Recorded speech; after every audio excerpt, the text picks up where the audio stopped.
Hi hello പുതിയൊരു വീഡിയോയിലേക്ക് എല്ലാവർക്കും സ്വാഗതം. അങ്ങനെ നമ്മുടെ ഈ വർഷത്തെ ഓണവും ദേ ഇങ്ങെത്തിക്കഴിഞ്ഞു. ഓണം എന്ന് പറയുമ്പോൾ തന്നെ ആദ്യം ഓർമ്മ വരുന്നത് നല്ല അടിപൊളി ഓണസദ്യ തന്നെയല്ലേ.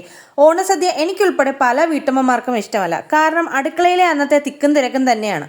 ഓണത്തിന്റെ ദിവസം അടുക്കളയിലെ തിരക്ക് കുറയ്ക്കാനും സദ്യ കുറച്ച് എളുപ്പത്തിൽ തയ്യാറാക്കാനും വേണ്ടി ഞാൻ കുറച്ച് മീൽ പ്രിപ്പറേഷൻ ചെയ്യുകയാണ്. 12 കറികൾക്കുള്ള പ്രിപ്പറേഷനാണ് ഞാൻ ചെയ്യുന്നത്. ഓണത്തിന് മുൻപ് എന്തൊക്കെയാണ് തയ്യാറാക്കി വയ്ക്കുന്നത്, എങ്ങനെയൊക്കെയാണ് തയ്യാറാക്കി സൂക്ഷിക്കുന്നത് എന്നൊക്കെ അറിയാൻ വീഡിയോ സ്കിപ്പ് ചെയ്യാതെ മുഴുവനായും കാണണേ. അപ്പോൾ അധിക സമയം കളയാതെ നമുക്ക് ഇന്നത്തെ ഓണം സ്പെഷ്യൽ പ്രിപ്പറേഷൻ തുടങ്ങാം. ആദ്യം തന്നെ ഞാൻ അവിയലിൻ്റെ കഷ്ണങ്ങളൊക്കെ ഒന്ന് അരിഞ്ഞു വയ്ക്കുന്നുണ്ട്. ഇത്രയും പച്ചക്കറിയാണ് ഞാൻ അവിയലിന് വേണ്ടി എടുത്തിട്ടുള്ളത്. സദ്യയിൽ എനിക്ക് പേഴ്സണലി ഒട്ടും ഇഷ്ടമല്ലാത്ത ഒരു കറിയാണ് ഈ അവിയലെന്ന് പറയുന്നത്. എന്നാൽ സദ്യയിൽ ഒഴിച്ചുകൂടാൻ പറ്റാത്ത ഒരു കറിയുമാണ് അവിയൽ. ഒരുപാട് ദിവസം മുന്നേ ഇങ്ങനെ മീൽ പ്രിപ്പ് ചെയ്ത് വെക്കാൻ ഇഷ്ടമല്ലാത്തവരായിരിക്കും മിക്കവാറും ഒരു 50% വീട്ടമ്മമാരും, അതായത് നമ്മുടെ അമ്മമാരും അമ്മൂമ്മമാരും ആ ഒരു ഏജിലുള്ളവർ. നമ്മുടെ ഏജിലുള്ളവർക്കും ചിലപ്പോൾ ഇത് ഇഷ്ടപ്പെടണമെന്നില്ല. അങ്ങനെയുള്ളവർ ജസ്റ്റ് ഓണത്തിൻ്റെ തലേദിവസമെങ്കിലും ഇതുപോലെ ഒന്ന് പ്രിപ്പയർ ചെയ്ത് വെച്ച് കഴിഞ്ഞാൽ നമുക്ക് ഭയങ്കര യൂസ്ഫുള്ളാണ്. പിന്നെ നമ്മുടെ കായ അരിഞ്ഞു വെച്ച് കഴിഞ്ഞാൽ പെട്ടെന്ന് കറുത്തു പോകാറുണ്ട്. അങ്ങനെ കറുത്തു പോകാതിരിക്കാൻ വേണ്ടിയിട്ടാണ് ഞാൻ ഇതുപോലെ വെള്ളത്തിൽ ഇട്ട് സൂക്ഷിക്കുന്നത്. ഇത് 2 ദിവസത്തേക്കുള്ള പ്രിപ്പറേഷൻ ആയതുകൊണ്ടാണ് ഞാനിങ്ങനെ വെള്ളത്തിൽ സൂക്ഷിക്കുന്നത്. നമുക്ക് ഒരാഴ്ച വരെ സൂക്ഷിക്കണമെങ്കിൽ ജസ്റ്റ് ഒന്ന് വേവിച്ചിട്ട് വെക്കാം. അടുത്തതായിട്ട് നമ്മുടെ പരിപ്പിന് വേണ്ടുന്ന പയറാണ് ഈ വറുത്തെടുക്കുന്നത്. പയർ വറുക്കാതെ തന്നെ പരിപ്പ് എങ്ങനെ ഉണ്ടാക്കാമെന്ന് ഞാൻ മുന്നത്തെ വീഡിയോയിൽ ചെയ്തിട്ടുണ്ടായിരുന്നു. വറുത്ത ശേഷം പയർ ഇതുപോലെ നമ്മുടെ കൗണ്ടർ ടോപ്പിൽ വെച്ച് അമ്മിക്കല്ല് കൊണ്ട് ഒന്നിങ്ങനെ തല്ലിയെടുക്കാം. പക്ഷേ എനിക്ക് കൂടുതലും ഹെൽത്തി ആയിട്ട് തോന്നിയിട്ടുള്ളത് നമ്മുടെ പയർ കുക്കറിൽ വെച്ച് വേവിച്ചിട്ട് പരിപ്പുണ്ടാക്കുന്നതാണ്. അടുത്തതായിട്ട് മാങ്ങയച്ചാറും ഇഞ്ചിക്കറിയും ഉണ്ടാക്കിയെടുക്കാം. നാരങ്ങയച്ചാർ ഞങ്ങൾ പുറത്തുനിന്ന് വാങ്ങുകയാണ് ചെയ്തത്. കാരണം ഇവിടെ അച്ചാർ ആർക്കും വലിയ താല്പര്യമില്ല. കുറച്ചെങ്കിലും ഓടുന്നത് ഇഞ്ചിക്കറിയും മാങ്ങയച്ചാറുമാണ്. അതുകൊണ്ടാണ് അത് രണ്ടും വീട്ടിലുണ്ടാക്കിയിട്ടുള്ളത്. അതും വളരെ കുറച്ച് അളവിൽ ഓണത്തിന് എടുക്കാൻ വേണ്ടി മാത്രമേ ഉണ്ടാക്കിയിട്ടുള്ളൂ. അതുകൊണ്ടാണ് വിനാഗിരിയൊന്നും ചേർത്ത് വെക്കാത്തത്. ഞാൻ ഇതിൻ്റെ ഒന്നും റെസിപ്പി മുഴുവനായിട്ടും കാണിക്കുന്നില്ല. കാരണം ഇന്ന് യൂട്യൂബിൽ ജസ്റ്റ് ഒന്ന് സെർച്ച് ചെയ്ത് കൊടുത്താൽ നമ്മുടെ ഫേമസ് ഷെഫുമാരുടെ എല്ലാ റെസിപ്പി തന്നെ കിട്ടും. അടുത്തതായിട്ട് ഞാൻ കുറച്ച് പൈനാപ്പിൾ കട്ട് ചെയ്തെടുക്കുന്നുണ്ട്. ഇത് പൈനാപ്പിൾ പച്ചടിക്കും പുളിശ്ശേരിക്കും വേണ്ടി യൂസ് ചെയ്യാൻ വേണ്ടിയിട്ടാണ്. സദ്യയിലെ മധുരക്കറി എന്ന് പറയുന്നത് എപ്പോഴും പൈനാപ്പിൾ പച്ചടി തന്നെ ആയിരിക്കുമല്ലോ.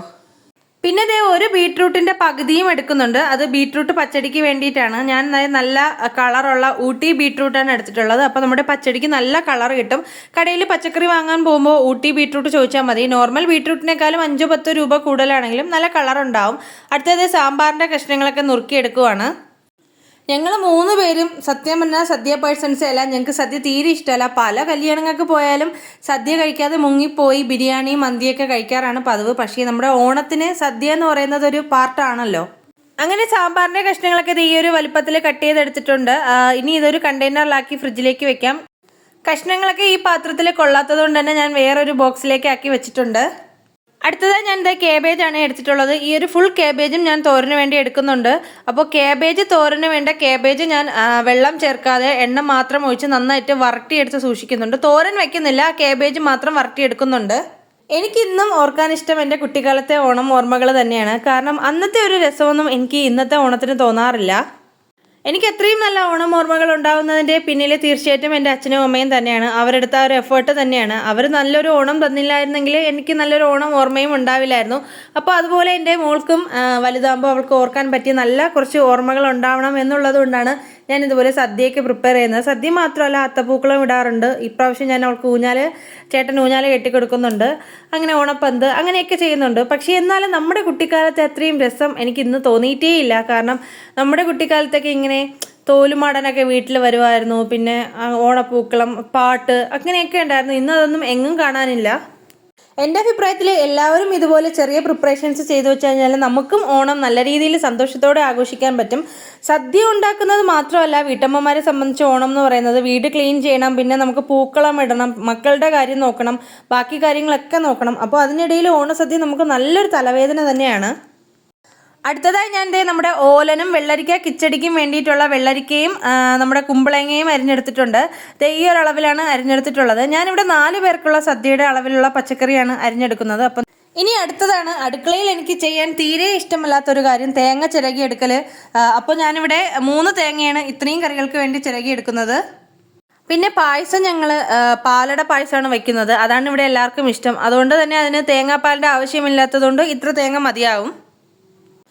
പിന്നെ ഞാൻ ഇപ്രാവശ്യത്തെ ഓണസദ്യയിൽ സോയാബീൻ ഉരുളക്കിഴങ്ങ് കൂട്ടുകറിയായിട്ട് ഉണ്ടാക്കുന്നത്. വടക്കൂട്ടുകറി, നമ്മുടെ കായൊക്കെ വെച്ചിട്ടുള്ള കൂട്ടുകറി, അങ്ങനെ പലതരത്തിലുള്ള കൂട്ടുകറി ഉണ്ടാക്കാം. സോയാബീൻ ഉരുളക്കിഴങ്ങ് കൂട്ടുകറി എങ്ങനെയാണ് തയ്യാറാക്കുന്നതെന്ന് ഞാൻ എൻ്റെ കഴിഞ്ഞ വീഡിയോയിൽ പറഞ്ഞിട്ടുണ്ടായിരുന്നു. അപ്പോൾ അത് കാണാത്തവരൊന്ന് കണ്ടു നോക്കണേ. നല്ല ടേസ്റ്റാണ്. എല്ലാവരും ഉറപ്പായിട്ടും ഒരു പ്രാവശ്യമെങ്കിലും ഒന്ന് ട്രൈ ചെയ്ത് നോക്കണം. ഇങ്ങനെ മീൽ പ്രിപ്പ് ചെയ്ത് വെക്കുന്നത് കൊണ്ട് നമ്മുടെ പച്ചക്കറികളോ അല്ലെങ്കിൽ നമ്മൾ ചെയ്ത് വെക്കുന്ന കറികളോ ഒന്നും ചീത്തയായി പോവുക അങ്ങനെയൊന്നുമില്ല. മാത്രമല്ല ഓണത്തിൻ്റെ എല്ലാ സന്തോഷവും നമ്മൾ വീട്ടമ്മമാർക്ക് നല്ല രീതിയിൽ തന്നെ എൻജോയ് ചെയ്യാനായിട്ട് പറ്റും. അങ്ങനെ നമ്മുടെ തേങ്ങയെല്ലാം തിരികെ എടുത്തിട്ടുണ്ട്. ഞാനിതിനെ ഒരു 3 മിനിറ്റ് നേരം ഫ്രീസറിലൊന്നും വെച്ച് കൊടുത്തിട്ടാണ് എടുക്കുന്നത്. അപ്പോൾ തേങ്ങ ഇങ്ങനെ കട്ട പിടിക്കില്ല, അതിൻ്റെ മോയ്സ്ചറൊക്കെ നന്നായിട്ട് പോയി കിട്ടും.